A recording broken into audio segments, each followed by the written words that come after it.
नमस्कार दोस्तों, हमारे इस चैनल पर आप सभी का स्वागत है। अगर आप भी भगवान शिव के भक्त हैं तो कमेंट में जय महाकाल जरूर लिखें। चलिए शुरू करते हैं आज की वीडियो। मित्रों, नवरात्रि का नाम सुनते ही भक्तों का मन प्रसन्नता से भर जाता है। मां दुर्गा के दर्शन के लिए सभी आतुर हो जाते हैं। नवरात्रि का पर्व इतना अद्भुत होता है कि 9 दिनों में सभी मनुष्य माता रानी की भक्ति में डूब जाते हैं। नवरात्रि में माता रानी को प्रसन्न करने के लिए तरह तरह के उपाय किए जाते हैं। कुछ लोग माता रानी के लिए व्रत एवं उपवास रखते हैं, दान धर्म करते हैं। वहीं कुछ लोग माता रानी के लिए यज्ञ तथा हवन करते हैं। कुछ लोग अपने पैर के वाहनों का त्याग करते हैं, अर्थात अपनी मनोकामना की पूर्ति के लिए जूते, चप्पल आदि का 9 दिनों तक त्याग करते हैं। ऐसे कई प्रकार के कार्य होते हैं जिन्हें करके हम माता रानी के प्रति अपनी श्रद्धा प्रकट कर सकते हैं। माता रानी अपने भक्तों से अत्यधिक प्रेम करती है। वह उन्हें कभी दुख में नहीं देख सकती। जो भी सच्चे मन से मां को पुकारता है, मां उसे कभी अनसुना नहीं करती है। नवरात्रि का पर्व शक्ति का पर्व होता है। इन 9 दिनों के दौरान आप व्रत का पालन करके मां दुर्गा से जो कुछ भी मांगते हैं, माता रानी वह सब कुछ आपको प्रदान करती है। माता के द्वार पर आने वाला कोई भी याचक खाली हाथ नहीं जाता है। बस मन में केवल माता रानी के प्रति श्रद्धा होनी चाहिए। शास्त्रों के अनुसार मनुष्य को नवरात्रि में कम से कम 1 रात्रि में जागरण करना चाहिए। ऐसा करने पर मां उस पर प्रसन्न होती है और उसकी मनोकामना को पूर्ण करती है। आपको बता दें कि इस वर्ष की नवरात्रि में मां दुर्गा हाथी पर सवार होकर आ रही है, इसीलिए इस नवरात्रि का विशेष महत्व है। क्योंकि जब भी मां हाथी पर सवार होकर आती है तो माता के भक्तों के जीवन में सुख समृद्धि आती है। साथ ही उन्हें बुद्धि तथा बल की प्राप्ति होती है। साथ ही माता का हाथी पर सवार होकर आना बारिश होने का भी संकेत देता है और चारों ओर हरियाली छाने लगती है।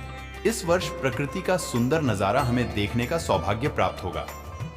जो भी भक्त माता के लिए व्रत का पालन करता है, माता उसके धन धान्य के भंडार भरती है। उनके धन धान्य में वृद्धि होती है। माता का हाथी पर सवार होकर आना भक्तों के लिए बहुत ही मंगलकारी होता है। इसीलिए आप इस वर्ष की नवरात्रि में व्रत का पालन अवश्य करें। लेकिन व्रत का पालन करते समय शास्त्रों में बताए गए महत्वपूर्ण नियमों को ध्यान में अवश्य रखें, जिनके बारे में आज हम आपको बताने जा रहे हैं। सबसे महत्वपूर्ण बात यह है कि व्रत के दौरान कौन सी चीजों का सेवन करना चाहिए और कौन सी चीजों का नहीं। कई बार लोग नवरात्रि का व्रत धारण करते हैं, लेकिन कुछ चीजों को खाने से उनका व्रत खंडित हो जाता है, जिसका उन्हें कोई फल नहीं मिलता है।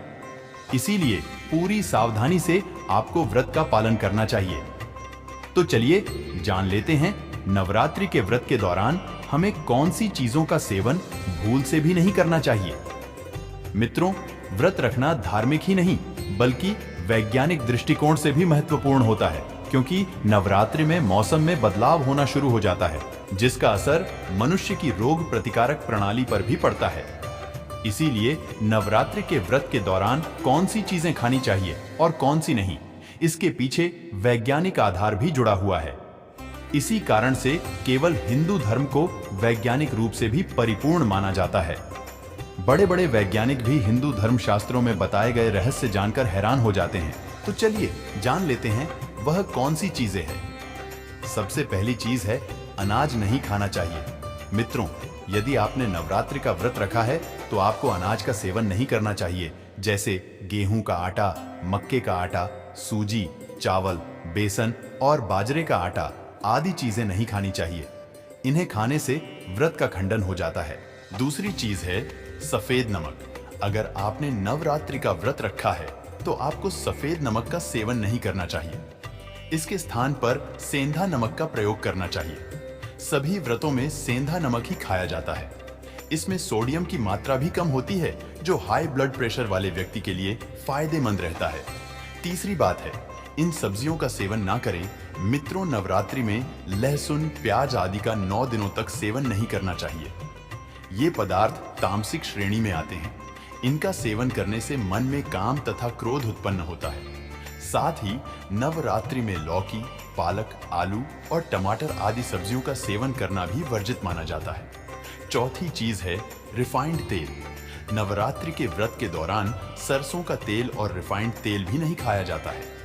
इसके स्थान पर आप शुद्ध घी अथवा मूंगफली का तेल खा सकते हैं। पांचवी चीज है मसाले। मित्रों, नवरात्रि के व्रत में आप मसालों का सेवन ना करें। मसालों के सेवन से शरीर में कई विकार प्रकट होते हैं। साथ ही इनका सेवन करने पर मनुष्य का स्वभाव उग्र बनने लगता है। व्रत के दौरान मसालों का सेवन करना वर्जित माना गया है। तो मित्रों, इस प्रकार से आप भी नवरात्रि के व्रत के दौरान इन चीजों का सेवन ना करें। उम्मीद है आपको यह जानकारी अच्छी लगी होगी। वीडियो को लाइक जरूर करें। कमेंट में जय मां दुर्गा अवश्य लिखें। साथ ही चैनल को सब्सक्राइब करना ना भूलें। आप सभी का धन्यवाद। मिलते हैं अगली वीडियो में कुछ अनोखी जानकारी लेकर।